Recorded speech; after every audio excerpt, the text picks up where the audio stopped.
welcome to Modern Homestead Alaska. I'm Jessica. In today's video, not only do we go on a quick fishing trip, we do a bunch of cooking, and my favorite part is I share with you some things that I do with a recent Azure haul. Let's get right into it. Welcome to Modern Homestead Alaska. We're down here at the Russian River just north of Kenai. We're going fishing. Let's go. Infamous stairs.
Oh my gosh.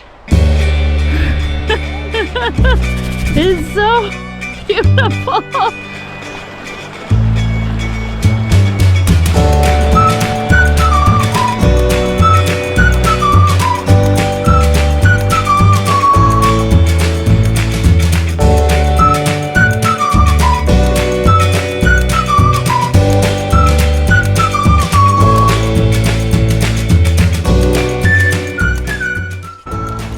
Right here is the perfect view where the Russian River and the Kenai River intersect.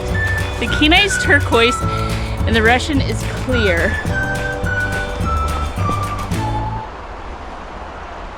Yep. It's so good.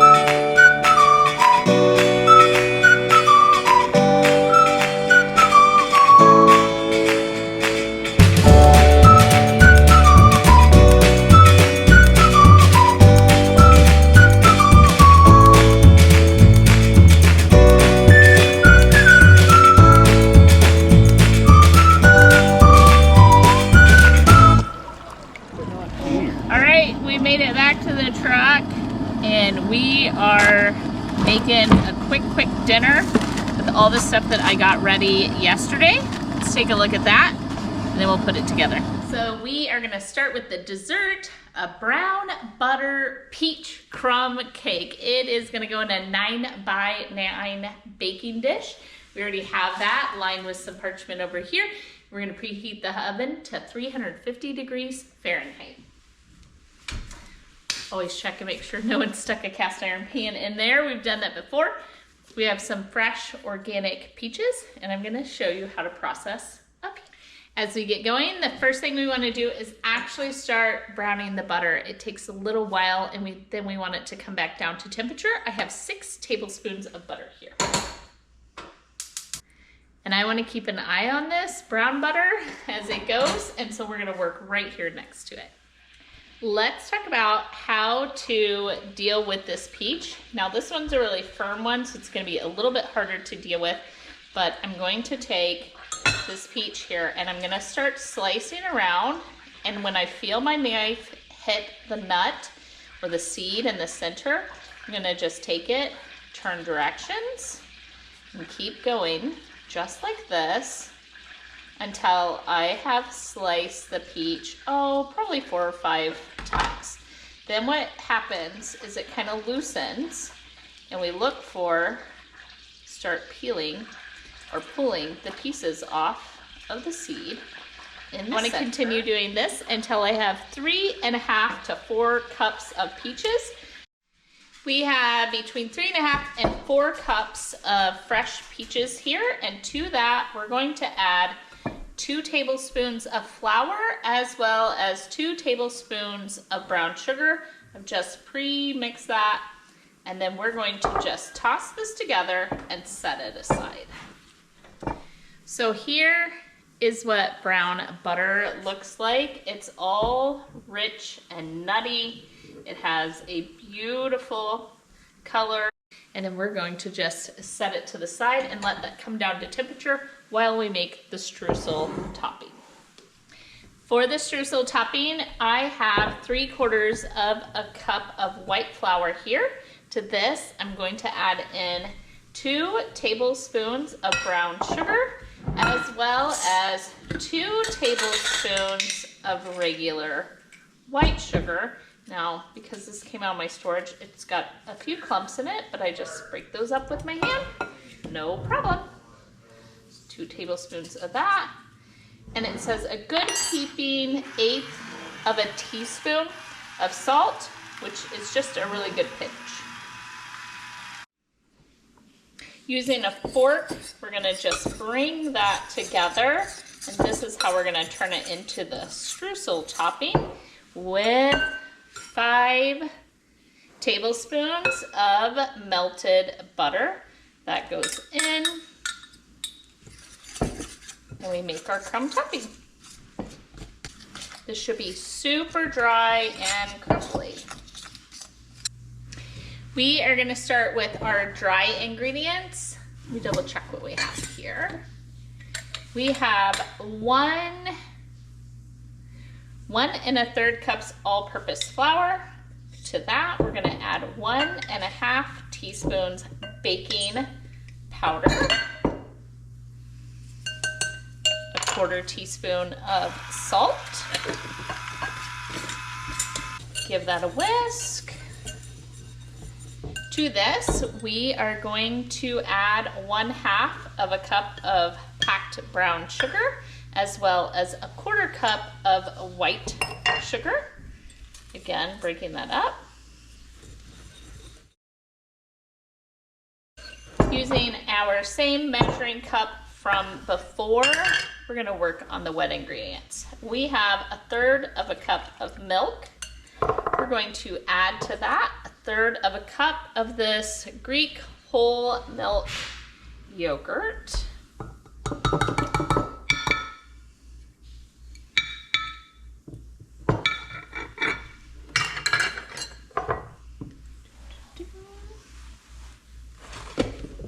We have 2 fresh chicken eggs.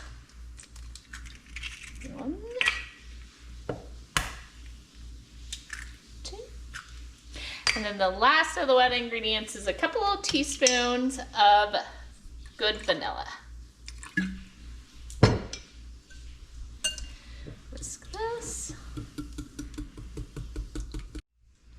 And one of the stars of the show, we have the brown butter. We're going to add that into the wet ingredients. Give me some beautiful brown bits. And this is why we brought it down to room temp, just so that we're not scrambling the eggs. And then let's bring the cake together. So wet into dry. Give it a whisk. I went ahead and double checked the recipe to make sure that the peaches don't get mixed into the batter. And I have a parchment lined 9x9 baking dish, and we're going to go in with the cake batter. And no, you do not add the peaches to the batter. They go on top, but they will sink down into the cake. Spread that out. Okay, and then to the cake, we're gonna add all of those peaches.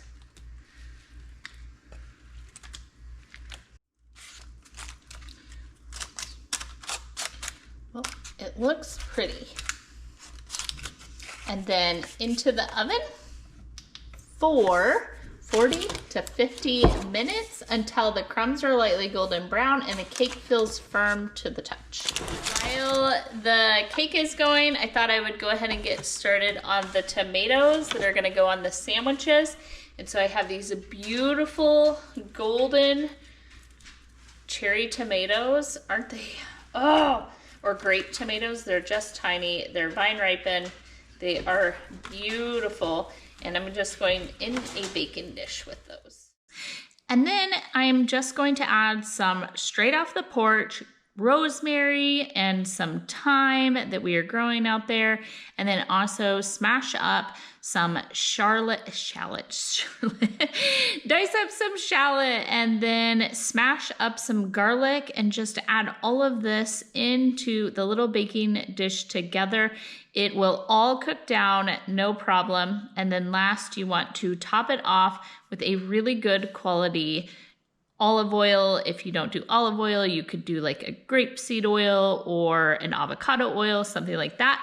Some salt and pepper, and then voila, there you have it. Lid on, 350-degree oven until roasted.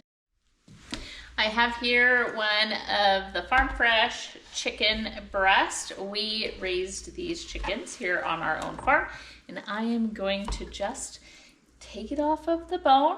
I'm going to save the skins and the bones for broth later. And the way that you debone a chicken breast is actually quite simple. So just start by pulling in. Set that aside to save for broth. And then you find the center of the breast here, and you just cut down one side. There's that beautiful cartilage there. Now these are double breasted, so what you see here is one of the breast. So I'm going to pull that one off first because I really want a thin chicken that I'm going to fry up. Okay, and set that aside. We want to preheat a cast iron skillet with a good amount of oil. We're going to be pan frying and butter. It's a good tab of butter. For this fresh chicken, we are just going to dress it with salt and pepper. Add the chicken to your preheated cast iron pan, season side down, and leave it for about 8 minutes aside.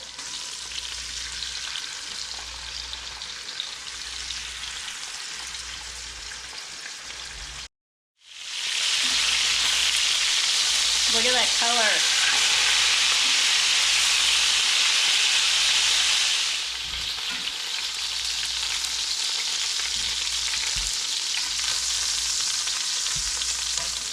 Now that all of the chicken is browned beautifully, so loud, I'm gonna add it back to the pan, and I'm gonna put it all in the oven to finish off.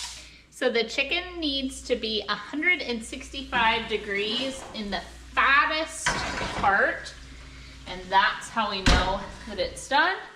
This is 170, and so we're gonna let this cool down, and that's what's gonna go in our sandwiches. So it says the cake's done when a toothpick slides in. Actually, I can see because it's taken shape. I don't know if okay. The top is golden brown. It's actually holding together. I was a little worried about that. What? It's in, yeah. All right, half of the bread, one side of the bread is gonna get some pesto. Then some of that chicken breast.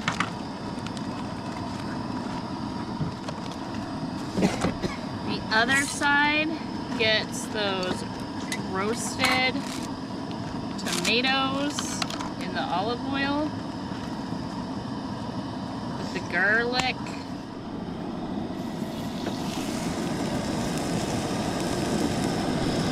Sorry. Then these little mozzarella cheese balls.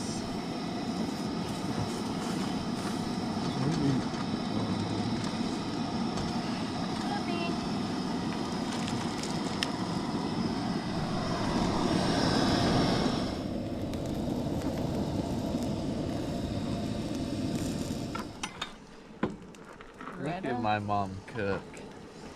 Look at me go. Make me proud. Caleb, Cody.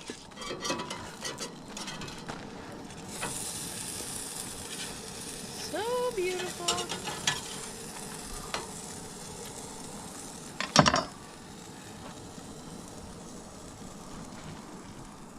All right, Cody. Here you go. I needed. Dinner was really, really good. The craziest part, if you're thinking of visiting Alaska, is there is no place open. There's nowhere to eat. What time is it, Cody? 10? 10:30. It's 10:30 at night. So we've learned to either pack coolers, snacks, whatever, or make something to eat while we're out. The next place where you could even grab a bite to eat is about 3 hours away. So pretty crazy, but dinner was really, really good. Having some fruit. Aaron's loading up the truck. We're headed home. No fish. Something I actually want to share with you guys. I have wanted to share this with you for quite a long time. I just hadn't taken the time to get back into it. And now that the garden is planted out and it's kind of some watering, and we have another huge planting project that we create chores for ourselves around here. But I have a little bit of time in the house and I'm feeling really, really good. Any of you that have followed the channel for a long time know that I've had my battle with health and different things along the way, and I'm feeling fantastic. And something I want to do for myself and my family is continue that feeling of feeling fantastic. And I wanted to share this with you. And today's project is in this binder. So, tiny short backstory. When we were moving to Alaska, Aaron and I really took the time to re-hone our skills. Smoking meat, canning, preserving, making sourdough bread, all of the things. And that way, when we got here, we weren't kind of behind the 8 ball. We knew what we wanted to do as soon as we hit the ground running, so to speak. And one of the things I did a lot of back then was make my own self-care, things like shampoo, body wash, hand soap, dish soap, those sort of things. And I wanted to get back into doing that. What I have here is a binder that I keep kind of the recipes in, as well as a lot of other really great things. Emergency kit information, bean information, storage, stockpile, those sort of things. But what I keep in here is kind of some self-care things, and I wanted to share some of those recipes with you today. So the first thing we're gonna start with is the dry shampoo. You might not see it. I have super long hair, and when I was sick and on a bunch of medication, it would break or it would fall out, and it just really wasn't healthy. And so taking good care of my hair, I don't wash it every single day. And then I don't like to put product on my hair. And then to top all of that off, when I was in the accident, I scalped myself, which is, thank you, headbands, holding back this new hair that has grown is about like this long, and it just turns into a curl and it just sticks straight up, and it's just such a disaster. So I thought, okay, hold down my wild hair. But something I've used is dry shampoo, and I totally encourage it. However, the ones that are in the spray aerosol are so full of chemicals. Your skin, everything external is your largest organ on your body, and so when you're putting those chemicals on, it really isn't good for you. But you could make it from ingredients that you most likely have in your cabinet. So I already went and got out one of the ingredients, which is arrowroot powder. So that's what we're going to use, and to that we're going to add oil of choice. So lavender, rosemary, cedarwood oil, any of those things, kind of what scent do you want up there. And then all of them help with scalp health, but I don't like the scent or the flavor. I'm real sensitive to things like that. And so for us, we are going to do the arrowroot powder, we're going to do lavender, and tea tree. I don't mind those two, and then they will help with the health. So let's make this. To make the dry shampoo, we are just going to use a little jar to hold it in. And we have a measuring cup, and then we have some arrowroot powder.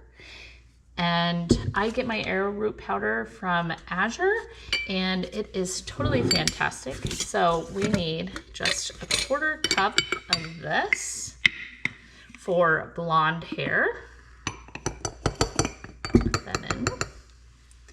And then to this, what a mess, we are gonna add tea tree oil. So we're going to add 3 drops of tea tree. And then we are going to add 3 drops of lavender oil. And using a fork or a whisk, just mix the oil really well.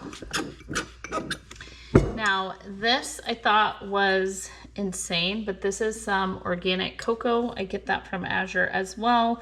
If you have dark hair, it says to use 2 tablespoons of the cocoa powder. I have, I think, like a medium color hair, so I'm actually just going to add only a 1/2 tablespoon for my hair color. Get the lid on, it'll be easier that way. Give it a really good shake.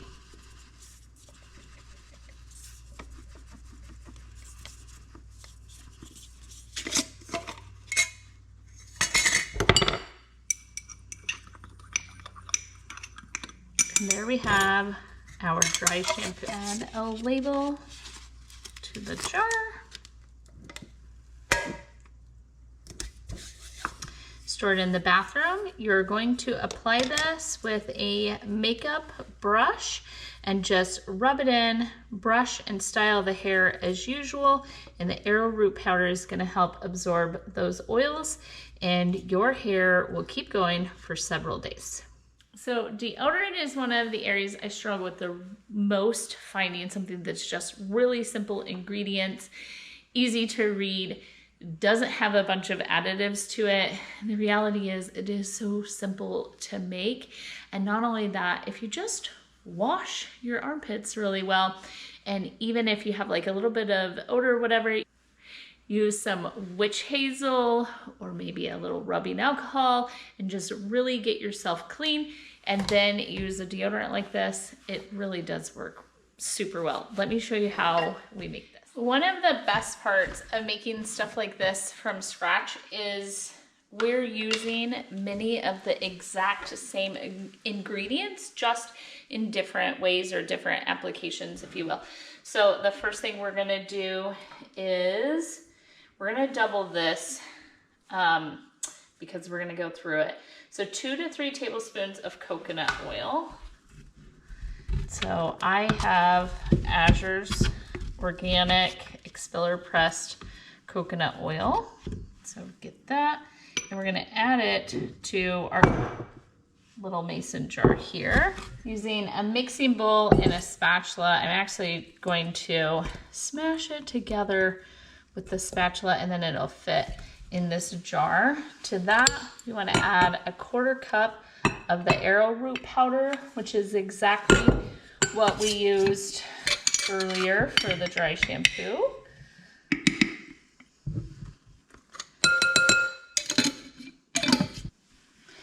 And a 1/4 cup of baking soda.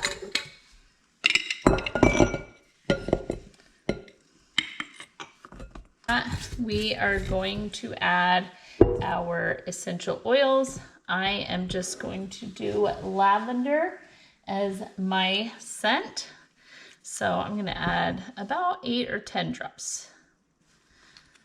That. I got these essential oils from Azure as well. Smash that together.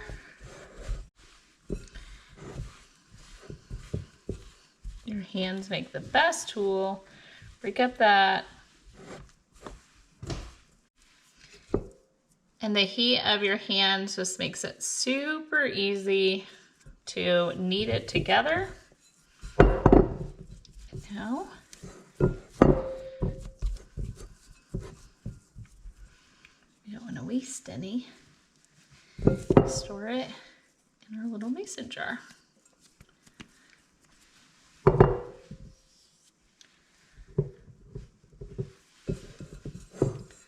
How simple is that?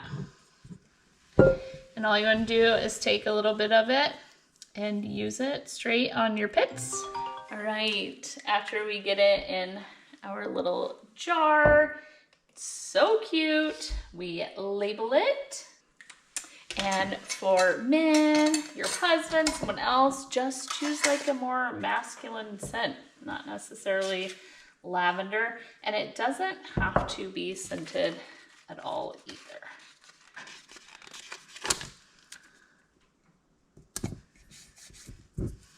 2 down, a couple more to go. One of the simplest things to make is actually your own toothpaste.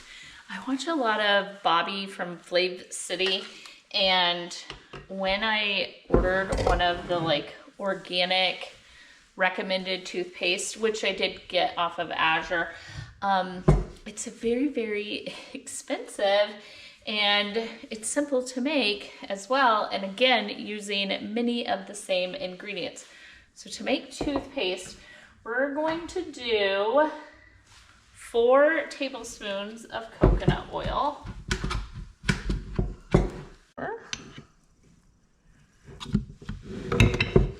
To the coconut oil, we are going to use turmeric, and I get the turmeric, the organic.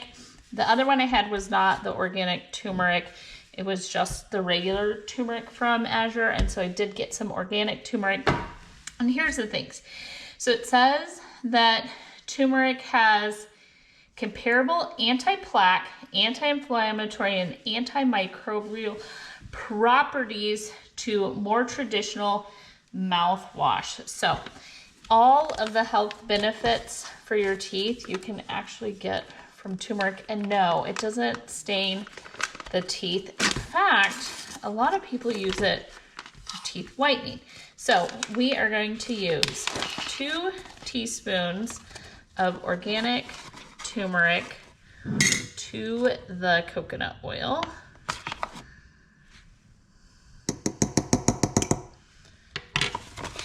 Seal that up because it will stain my cabinets and such. And then for a really good flavor toothpaste, we are going to add some of this organic peppermint oil. And that is going to give you a really clean mouth feel. Make your breath taste nice and fresh. So using a fork, I'm going to just mash that together. All right, I got that almost mixed together, and then we are going to add in 2 teaspoons of baking soda. Which I know a lot of people nowadays, they're actually just brushing their teeth the old-fashioned way with just baking soda. Whoops. A little bit of it. We're on.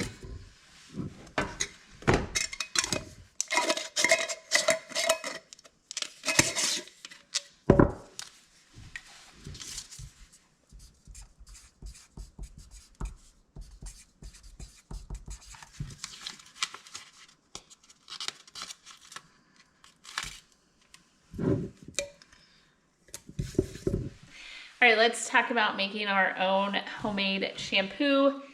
There are so many ingredients in shampoo, and this Castile soap, you can get it off of the Azure website, but you can also get it from like Walmart or even Walgreens, something like that. And so what we're going to do is a 1/2 cup of coconut milk. I did get this. Azure now sells its own coconut milk, and so for that I need a 1/2 cup. Sorry, 2 cameras here. Okay, so just giving it a good shake. It is nice and thick and beautiful. So we're gonna measure that to the 1/2 cup line. What am I gonna do with the leftovers? I'm gonna add that to some frozen fruit, and I am going to have myself a smoothie, and then 1/2 cup of the Castile soap. I'm just using the baby because it's really mild and unscented. Then to that, we're gonna add 1 teaspoon of vitamin E oil. I use this vitamin E oil all of the time. It's so thick. And what I like to do is add like a drop or so of it to my face oil, which is the, I'll show you that in just a second. So nice, thick. And then we're also going to add 1 teaspoon of the jojoba, which is also an organic oil. You can get this from Azure as well. And then to that, vegetable glycerin. So we need 2 teaspoons of this. The best part is vegetable glycerin can be used in making tinctures and other things. It is not just for beauty products. Okay. And then to this, we are going to add some lavender oil, 8 drops or 16 because I doubled it. Okay. And then 12 drops of the tea tree oil for the scalp health. And then putting it in the mason jar.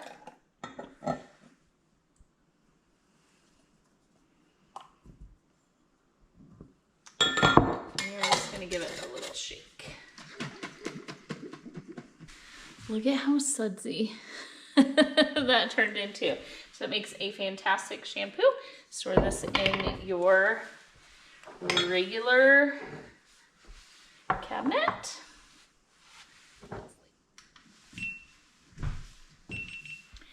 All right, I have some other things that I'm gonna get to today, but I wanted to share a little bit why I choose these recipes and these ingredients, and just maybe some other things that you can do with them. If you were thinking, oh, I don't really wanna buy arrowroot powder just to have that little bit for a couple of things, but arrowroot powder is also a thickening agent. This goes right into your kitchen. You can use this in place of cornstarch. And a lot of people that have like corn allergies, or if you're doing something like Whole30 where you can't have corn, you can use the arrowroot powder. And so it has multiple uses throughout the kitchen and in self or body care. And so that is something that was totally worth the investment.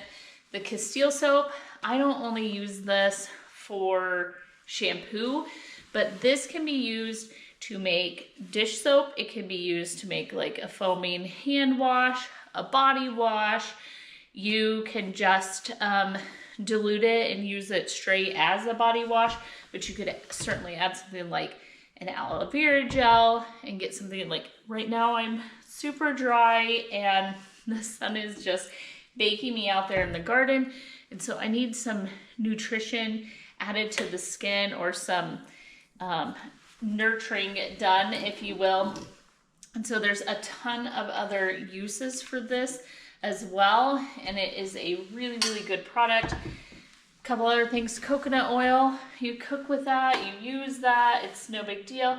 And as far as like the vitamin E, the jojoba, like I said earlier, the vegetable glycerin, one of the things we're working on is growing a ton of our own herbs to make tinctures and extracts and teas and all of the different things.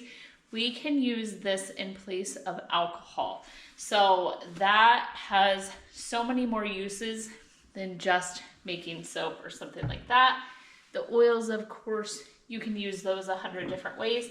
And then the last thing I was gonna share is my kind of face routine. So I stopped using a lot of the lotions and night creams or day creams or whatever.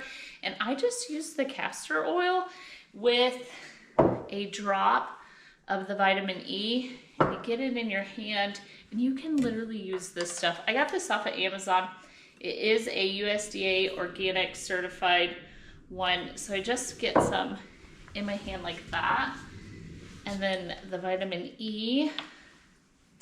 And I have one of those face wash it or scrubs or towels, if you will, just that little bit of vitamin E that takes all your makeup and everything off. And then when you get in your hands, just rub it, you can feel it heat up, and it literally is the best absorbing, but it is so good for your skin, for your face, for your neck, and there's a million other uses for it as well.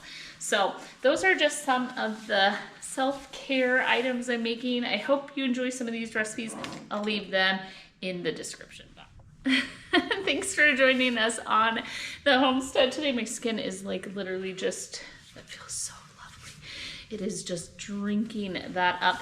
So I wanted to let you know, if I'm how you found out about Azure, I will leave an Azure link. If you order Azure for the first time and you use my code, I do get a kickback from Azure on that. And literally that afforded this month's Azure order for our family. And so it is greatly, greatly appreciated. It's super simple. You just click on the Azure link, use the code, and they send me the credit. And so that's wonderful. And thank you to everyone that has done that. I hope you enjoyed spending some time with me and my family, and you are so very appreciated. I hope you stick around the channel a little bit. You can do that by hitting the subscribe button, you know, all the things, but more importantly, I hope you're blessed. I hope you find something to be grateful for, and I hope to see you in the next video. We'll talk soon.